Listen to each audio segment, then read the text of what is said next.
You keep calling it love, but deep down your spirit calls it drain. Every time you pray for peace, you only get confusion. Every time you ask for confirmation, God gives you silence. Sometimes God doesn't remove a person because they're evil. He removes them because they're a distraction from your assignment. And if these signs are showing up in your relationship, it's not rejection, it's redirection. Let's explore 8 clear signs God often uses to show you that a particular person is not his choice for you. The first major sign is a deep, unshakable lack of peace. You feel a constant anxiety or a check in your spirit about the relationship. This isn't just normal nervousness. It is a profound spiritual unrest that doesn't go away, no matter how much you try to justify the relationship. The Bible says, "Let the peace of God rule in your hearts." Colossians 3:15. If you don't have peace, it cannot rule your heart. This peace, or lack of it, acts as an umpire. It calls safe or out. A persistent out feeling is a serious warning from God. You might feel drained, confused, or on edge when you are with them, or when you think about a future together. This is not God's best. God's will brings peace, even if the path is hard. A relationship he is not in will bring a deep, fundamental chaos to your spirit. God is not the author of confusion, but of peace. 1 Corinthians 14:33. If the relationship is defined by confusion, God is likely not its author. This inner turmoil is the Holy Spirit saying, "Stop, this is the wrong direction. This path does not lead to life." You might try to rationalize it. "It's just me. I'm just scared." But this feeling is different. It's a deep, gut-level warning. This lack of peace is a red flag. It is God's mercy, trying to stop you before you go too far down a path he did not choose. True godly relationships, while not perfect, will have an underlying foundation of peace and security. They will feel right in your spirit. Do not ignore this sign. A relationship without God's peace is a house built on sand, and it will not stand the storms. Matthew 7:26-27. A second clear sign is when godly, wise people in your life warn you. These are the mature believers who genuinely love you and love God. God places these people in our lives for a reason. Where there is no guidance, a people falls, but in an abundance of counselors, there is safety. Proverbs 11:14. If your pastor, your godly parents, or your mature Christian friends all feel uneasy about this person, you must listen. They see things you don't. Love can make us blind to obvious red flags. These counselors are your eyes, providing an objective, spirit-led perspective that you are lacking. The multitude of counselors, Proverbs 15:22, isn't just any counsel. It's wise counsel. Their advice should align with Scripture and be motivated by love. If you find yourself hiding the relationship from these people, that is a massive warning sign. You are hiding because you already know they will disapprove. This secrecy is a form of deception. He who walks in integrity walks securely, but he who perverts his ways will be found out. Proverbs 10:9. When you get defensive and angry at their concerns, it's often because their words are striking a truth you don't want to admit. A person God has for you will be a blessing that your community can celebrate. They will not isolate you from the body of Christ. If the only people who approve of the relationship are immature or ungodly, you are in a dangerous position. You are seeking affirmation, not truth. God will not bless a relationship that requires you to sever ties with the wise, godly mentors He has placed in your life. Listen to your counselors. They are a gift from God, and their warnings are often His voice of protection. Do not despise their wisdom. The third sign is simple. The relationship pulls you away from God.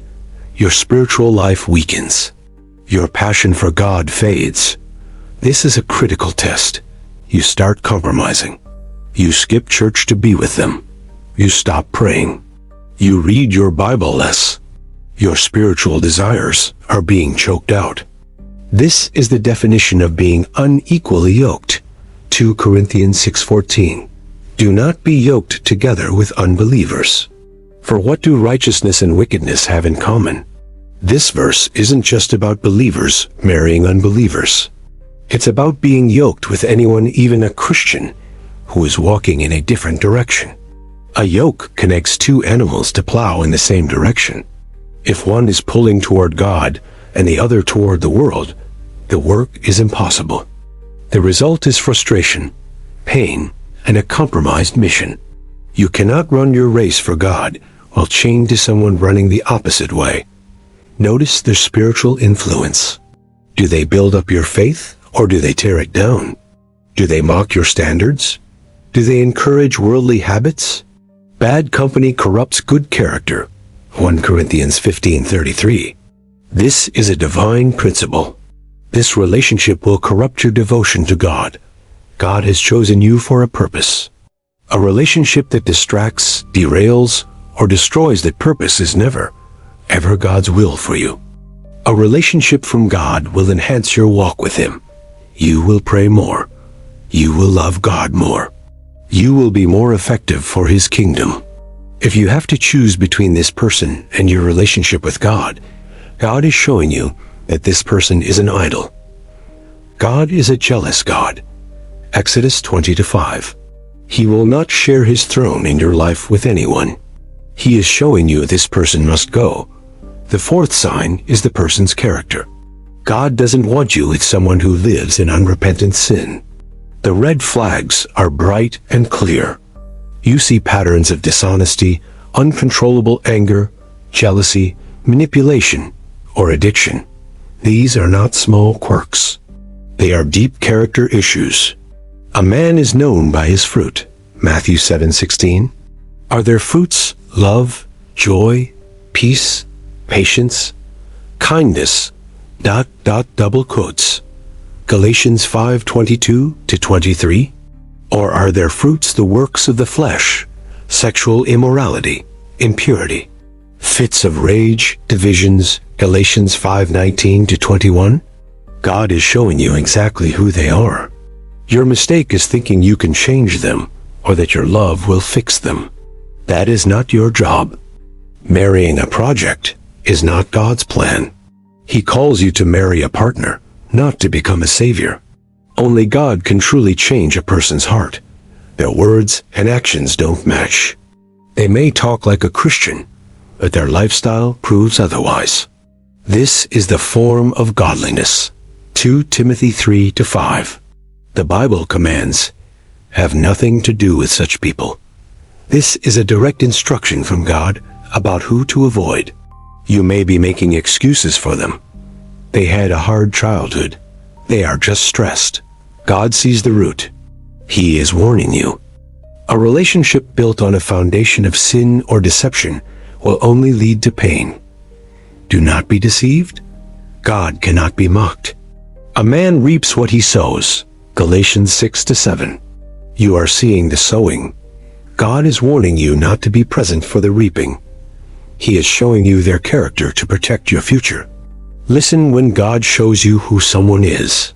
Believe Him the first time. The pattern you see now will be the prison you live in later. A fifth sign is a pattern of constant, frustrating, closed doors. It feels like the entire universe is conspiring to keep you apart. This isn't just one small setback. It's a relentless series of obstacles that make the relationship incredibly difficult or impossible to maintain. Plans are always canceled. Communications break down. Job opportunities, relocations, or family issues constantly get in the way. It feels like you are swimming upstream. A man's heart plans his way, but the Lord directs his steps. Proverbs 16-9. God may be directing your steps away from this person. Sometimes a closed door is not the devil attacking you. It is God protecting you. We often confuse divine protection with demonic opposition. If God wants you with someone, He will make a way where there is no way. Isaiah 43-16-19. He will open doors no one can shut. But if He doesn't want it, He will shut doors no one can open. Revelation 3-7. He will put a hedge of protection around you. The story of Balaam is a clear example. God sent an angel to block his path, but Balaam was so stubborn he couldn't see it. Numbers 22. Are you being a Balaam? Are you kicking against the goads? Acts 26-14. Trying to force something that God is actively blocking? A relationship from God will have a sense of divine timing and favor. It won't be a constant, exhausting, uphill battle against impossible odds. When you have to force every single step, you are operating in your own strength, not in God's grace. This is a sign it's not His will. Pay attention to the closed doors. Stop trying to kick them open. God is saving you from a future you cannot see. A sixth sign is that your core values and life purpose are completely different. You are heading in two opposite directions. God has a unique calling and purpose for your life. Jeremiah 29-11. He has a mission for you that He planned before you were born. A partner from God will complement that purpose. They will be a helpmate. Genesis 2:18. Someone who helps you fulfill your divine assignment. If this person's life goal is to make money and live in comfort, but your goal is to be a missionary, you are incompatible.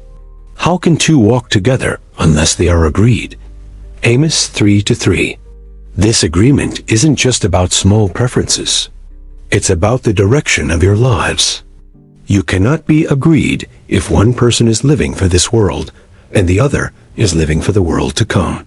God is showing you that this person will not and cannot run the race He has set before you. They will be an anchor, not a sail. You will be forced to choose your calling or this person. God will often present this choice to reveal where your true loyalty lies. A relationship that forces you to abandon your God-given purpose is a distraction sent by the enemy, not a blessing sent from God. Your values will clash on everything important: how to spend money, how to raise children, how to use your time, and what to prioritize. This fundamental disagreement on purpose is a clear sign from God. He is showing you that your futures do not align in His kingdom. Letting them go is not rejecting love. It is accepting your calling. God's purpose for your life is more important than a temporary relationship. The seventh sign is that the relationship requires you to compromise your biblical standards. You are lowering your own convictions to keep them. This often starts small. Maybe they want you to engage in sexual sin before marriage. If you loved me, you would. This is manipulation. The Bible is clear. Flee from sexual immorality. 1 Corinthians 6:18. A person from God will never ask you to sin against God. A person sent by God will respect your purity and your boundaries. They will help you honor God, not tempt you to dishonor Him. The compromise might be in other areas. They want you to lie for them. They want you to gossip. They want you to engage in worldly activities. You find yourself becoming a different person around them. You are less honest, less kind, less ... You are conforming to them, not Christ.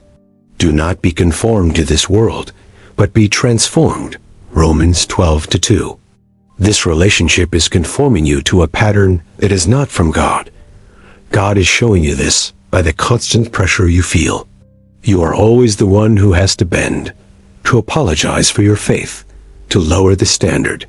This is an unequal yoke. 2 Corinthians 6:14 in action. You are doing all the pulling, and they are dragging you down into the mud. God has chosen you out of the world. John 15:19. He will not bless a relationship that is trying to pull you right back in. This is a clear test of your allegiance. Will you choose God's standards, or will you choose this person? God is watching to see. If a relationship costs you your integrity, the price is too high. God is signaling a clear no by showing you this compromise. The final sign is a complete lack of divine confirmation. You pray about it, and you get ... silence, or you get a distinct no. In matters of importance, God promises to guide us. In all your ways acknowledge Him, and he shall direct your paths. Proverbs 3-6. You have acknowledged him. You have asked. And he is not giving you a green light. The path is not being made clear. This silence is an answer. God is not ambiguous about his blessings. If it's his will, he will confirm it, often in multiple ways. He confirms his will through his word, through peace, through wise counsel, and through open doors. We have discussed these. When all of these are no, the answer is no. The word says they are unequally yoked. The counsel says to run. You have no peace. The doors are shut. 9 both. God is speaking. The problem is, we don't like the answer. We keep praying, hoping he will change his mind. He will not. If any of you lacks wisdom, let him ask God, and it will be given to him. James 1-5. He has given you wisdom. The wisdom is, this is not the one. This lack of confirmation is God's final word. He is protecting you from a lifetime of pain, regret, and a compromised destiny. Trusting this no is one of the hardest acts of faith. It means trusting God's unseen plan over the tangible person you see in front of you. For my thoughts are not your thoughts, neither are your ways my ways, declares the Lord. Isaiah 55-8. His no is a yes to something far better. Letting go is your act of obedience. It is you telling God, I trust you more than my own feelings. This is the path to true blessing.